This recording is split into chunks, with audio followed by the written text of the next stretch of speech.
পৃথিবীতে এমন দুটি বই আছে যা মানুষের ভাষায় লেখা হলেও রচয়িতা মানুষ নয় বলে প্রচলিত। একটি শামস আল মারিফ এবং অন্যটি কোডেক্স গিগাস। শামস আল মারিফ সম্পর্কে আগেই আলোচনা করেছি। আজকের আলোচ্য বিষয় কোডেক্স গিগাস। ১৩০০ শতাব্দীর প্রথমার্ধে বোহেমিয়ার চৌরদিমের নিকটে পডলাজাইজের আশ্রমে লেখা হয় এ বই। লাতিন কোডেক্স গিগাস বা গিগাস কোডেক্স শব্দের অর্থ বিশাল পুস্তক। ডেভিলস বাইবেল বা শয়তানের বাইবেল নামেও বেশ পরিচিত এ বই। বইটির নাম শয়তানের বাইবেল হওয়ার কারণ হিসেবে উল্লেখ করা যায় দুটো ব্যাপার। প্রথমটি এর লেখা নিয়ে প্রচলিত কাহিনী এবং দ্বিতীয়টি এই বইয়ের ২৯০ পাতায় অঙ্কিত চিত্রকর্ম। প্রচলিত গল্প অনুযায়ী ১৩০০ শতাব্দীতে বর্তমান চেক প্রজাতন্ত্রের পডলাজাইজের আশ্রমে হেরমেন দ্য রিক্রুজ নামে এক সন্ন্যাসী আশ্রমের নিয়ম ভেঙে মারাত্মক এক অপরাধ করে বসেন। বিচারের জন্য তাকে আনা হয় রাজার কাছে।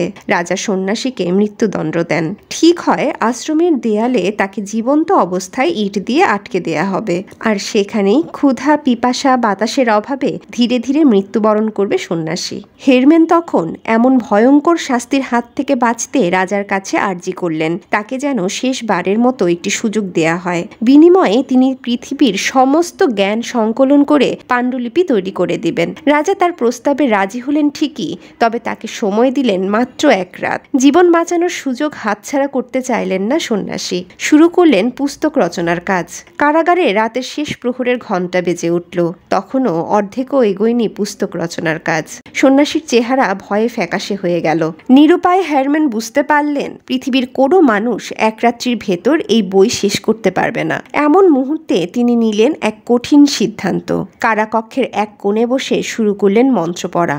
চরম পর্যায়ে এক দমকা হাওয়ায় কারাগারের সব মশাল নিভিয়ে দিয়ে সন্ন্যাসীর সামনে হাজির হলো স্বয়ং শয়তান বা নরকের রাজপুত্র লুসিফার।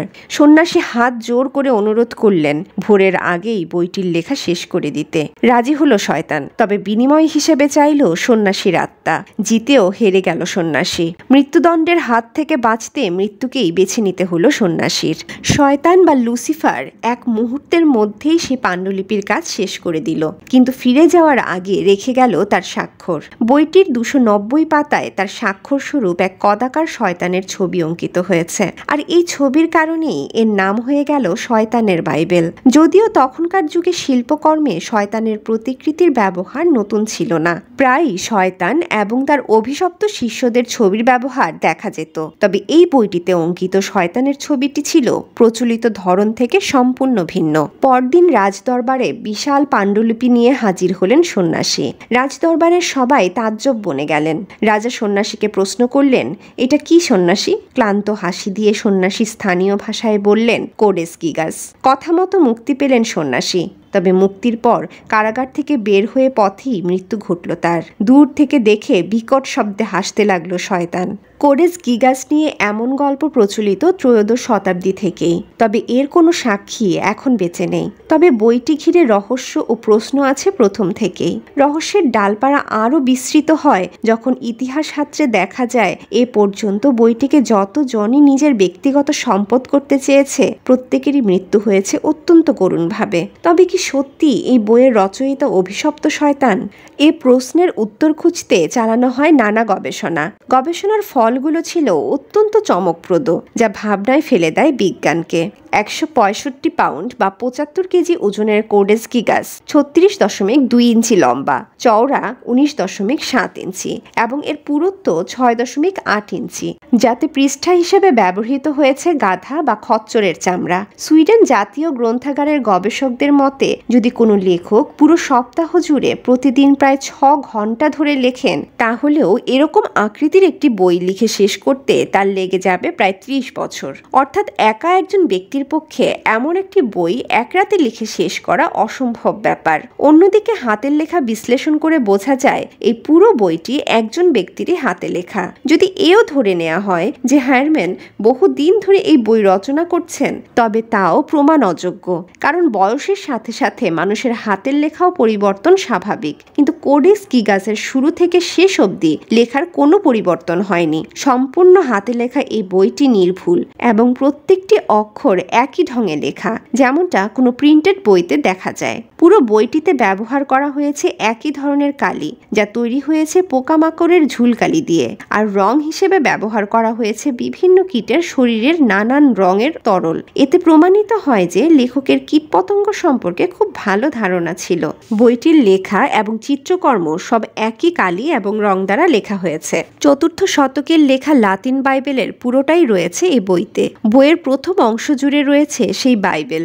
এরই পাশাপাশি রয়েছে ফ্লেভিয়াস জোসেফাসের লেখা ইহুদি যুদ্ধ ও ইহুদি পুরাতত্ত্ব, সেন্ট ইসিডরের লেখা বিশ্বকোষ ও কসমস নামের এক বহিমিয়ান সন্ন্যাসীর লেখা দ্য ক্রনিকলস অফ বহিমিয়া।